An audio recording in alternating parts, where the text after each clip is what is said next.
Going Places A.R. Barton. In the story Going Places, Barton explores the theme of adolescent fantasizing and hero worship. When I leave, Sophie said, coming home from school, I'm going to have a boutique. Gen Z, linking arms with her along the street, looked doubtful. Takes money, Soph. Something like that. I'll find it, Sophie said, staring far down the street. Take you a long time to save that much. Well, I'll be a manager then, yes, of course, to begin with, till I have got enough. But anyway, know just how it's all going to look. They wouldn't make you manage a straight off, Soph. I'll be like Mary Quant, Sophie said. I'll be a natural. They'll see it from the start. I'll have the most amazing shop the city's ever seen. Gen Z, knowing they were both earmarked for the biscuit factory, became melancholy. She wished Sophie wouldn't say these things when they reached Sophie Street. Gen Z said, it's only a few months away now, Soph. You really should be sensible. They don't pay well for shop work. You know that your dad would never allow it. Or an actress. Now there's real money in that, yes. And I could maybe have the boutique on the side. Actresses don't work full time, do they? Anyway, that or a fashion designer, something a bit sophisticated. And she turned in through the open street door, leaving Gen Z standing in the rain. If ever I come into money, I'll buy a boutique. Huh, if you ever come into money. If you ever come into money, you'll buy us a blessed, decent house to live in. Thank you very much. Sophie's father was scooping shepherd's pie into his mouth as hard as he could go, his plump face still grimy and sweat marked from the day. She thinks money grows on trees, don't she, Dad? Said the little Derek, hanging on the back of his father's chair. The mother sighed.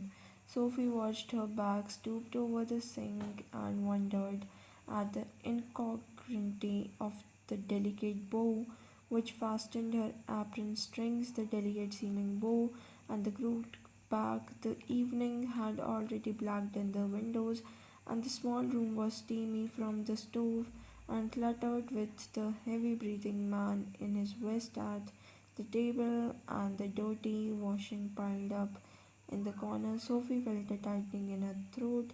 She went to look for her brother Geoff. He was kneeling on the floor in the next room, tinkering with a part of his motorcycle over some newspapers spread on the carpet. He was 3 years out of school, an apprentice mechanic traveling to his work each day to the far side of the city. He was almost grown up now, and she suspected areas of his life about which she knew nothing,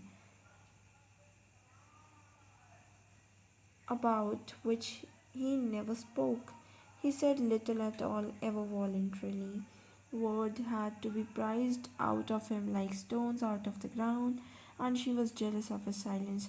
When he wasn't speaking, it was as though he was away somewhere out there in the world, in those places she had never been, whether they were only the outlying districts of the city or places beyond in the surrounding country. Who knew? Who knew? They attained a special fascination simply because they were unknown to her and remained out of her reach. Perhaps there were also people, exotic, interesting people of whom he never spoke. It was possible, though he was quiet and didn't make new friends easily. She longed to know them. She wished she could be admitted more deeply into her brother's affection, and that someday he might take her with him. Though their father forbade it and Geoff had never expressed an opinion, she knew he thought her too young, and she was impatient. She was conscious of a vast world out there waiting for her, and she knew instinctively that she would feel as at home there as in the city which had always been her home. It expectantly awaited her arrival. She saw herself riding there behind Geoff. He wore new shining black leathers and she a yellow dress with a kind of cape that flew out behind. There was the sound of applause as the world rose to greet him. He sat frowning at the oily component he cradled in his hands as though it were a small dumb animal. He was willing it to speak. I met Danny Cassie, Sophie said. He looked around abruptly. Where? In the arcade. Funnily enough. It's never true. I did too, you told Dad. She shook her head, chastened at his unawareness that he was always the first to share her secrets. I don't believe it. There I was looking at the clothes in Ross' window when someone came and stood beside me, and I looked around, and who should it be but Danny Cassie? All right, what does he look like? Oh, come on, you know that what he looks like. Close to, I mean. Well, he has green eyes, gentle eyes, and he's not so tall as you did think. She wondered if she should say about his teeth, but decided against it. Their father had washed when he came in, and his face and arms were shiny and pink. He smelled of soap. He switched on television, tossed on off little Derek's shoes from his chair onto the sofa, and sat down with a grunt. Sophie met Danny Cassie, Geoff said. Sophie wriggled where she was sitting at the table. Her father turned his head on his thick neck to look at her. His expression was one of disdain. It's true, Geoff said. I once knew a man who had known Tom Finney, his father said reverently to the television, but that was a long time ago. You told us, Geoff said. Cassie might be that good someday. Better than that, even he's the best. If he keeps his head on his shoulders, if they look at him properly, a lot of distractions for a youngster in the game these days. He'll be all right. He's with the best team in the country. He's very young yet. He's older than I am. Too young, really, for the first team. You can't argue with that sort of ability. He's going to buy a shop, Sophie said from the table. Her father grimaced. Where did you hear that? He told me so. He muttered something inaudible and dragged himself round in his chair. This another of your wild stories? She met him in the arcade, Geoff said, and told him how it had been. One of these days you are going to talk yourself into a load of trouble, her father said aggressively.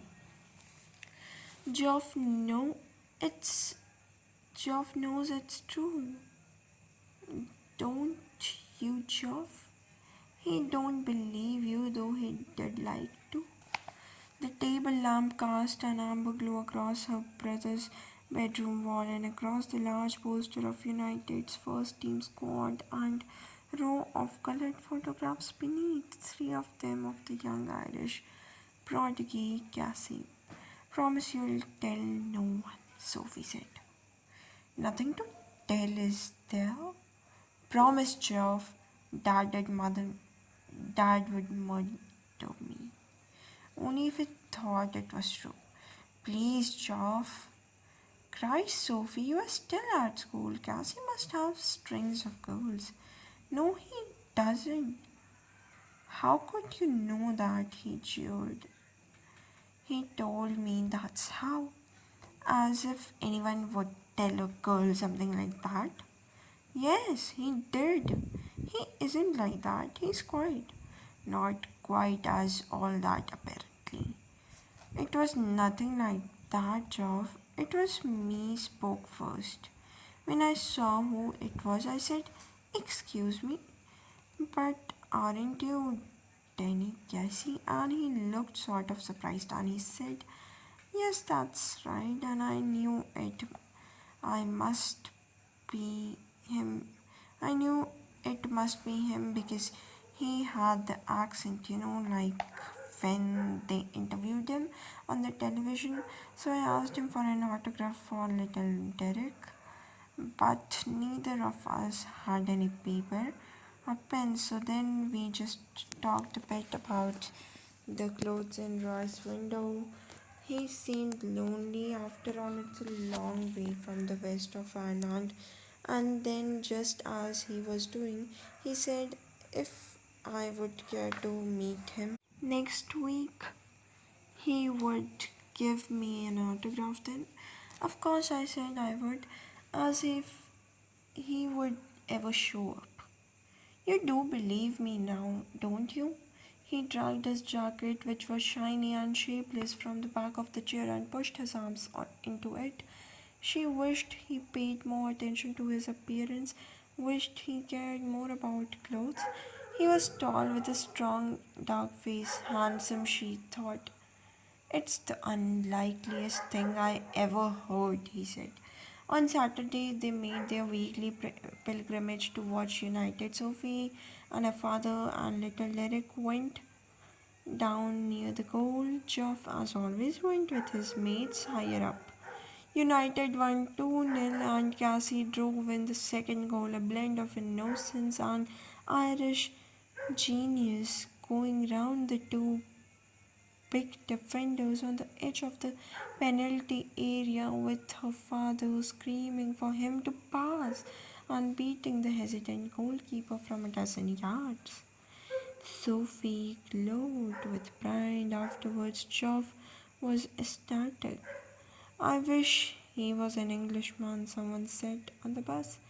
Ireland will win the World Cup, little Derek told his mother when Sophie brought him home. Her father was gone to the pub to celebrate. What's this thing you have been telling? Jenzy said next week. About what? Your Geoff told up Frank you met Danny Cassie. This wasn't an inquisition, just Jenzy being noisy, but Sophie was startled.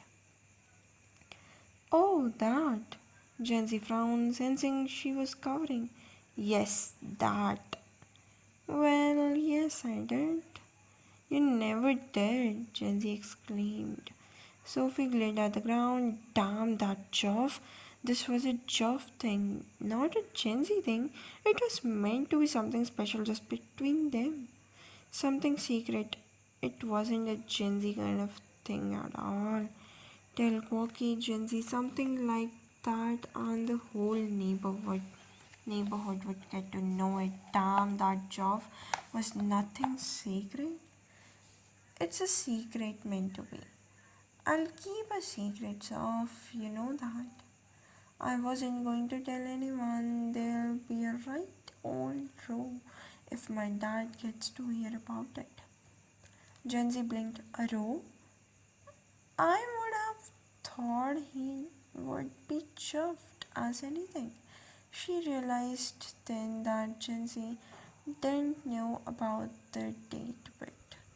Geoff hadn't told about that. She breathed more easily, so Geoff hadn't let her down after all. He believed in her after all. After all, some things might be secret. It was just a little thing, really. I asked him for an autograph, but we hadn't any pen or paper, so it was no good. How much had Geoff said? Jesus, I wish I would have been there. Of course, my dad didn't want to believe it. You know what a misery he is. But the last thing I need is queues of people around our house asking him, What's all about this Danny Cassie? He would murder me. And you know how my mom gets when there's a row? Janzi said, hushed. You can trust me, Soph, you know that. After dark, she walked by the canal along a sheltered path lighted only by the glare of the lamps from the wharf across the water, and the unceasing drone of the city was muffled and distant. It was a place she had often played in when she was a child. There was a wooden bench beneath a solitary elm where lovers sometimes came. She sat down to wait. It was the perfect place. She had always thought so for a meeting of this kind. For those who wished not to be observed, she knew he would approve. For some while waiting, she imagined his coming. She watched along the canal, seeing him coming out of the shadows, imagining her own consequent excitement. Not until some time had elapsed did she begin balancing against this idea of his not coming. Here I sit, she said to herself, wishing Danny would come. Wishing he would come and sensing the time passing, I feel the pangs of doubt stirring inside me. I watch for him, but still there is no sign of him. I remember Geoff saying he would never come, and how none of them believed me when I told them. I wonder what I'll do. What can I tell them now if he doesn't come? But we know what but we know how it was, Danny and me. That's the main thing. How can you help what people choose to believe? What but all the same it makes me despondent, this knowing I'll never be able to show them they are wrong to doubt me. She waited, measuring in this way the changes taking place in her. Resignation was no sudden thing. Now I have become sad, she thought, and it is a hard burden to carry the sadness. Sitting here, waiting and knowing he'll not come, I can see the future how I will have to live with this burden. They, of course, will doubt me as they always doubted me, but I will have to hold up my head remembering how it was.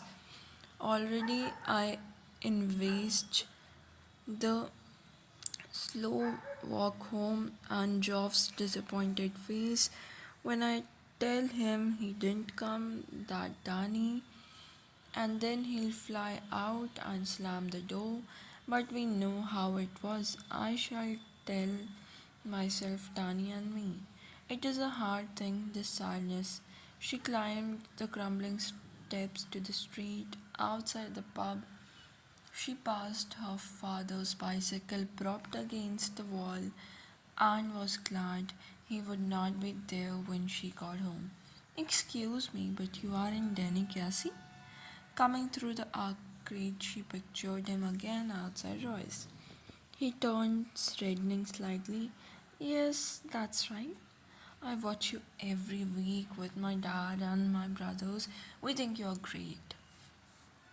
Oh, well, now that's very nice.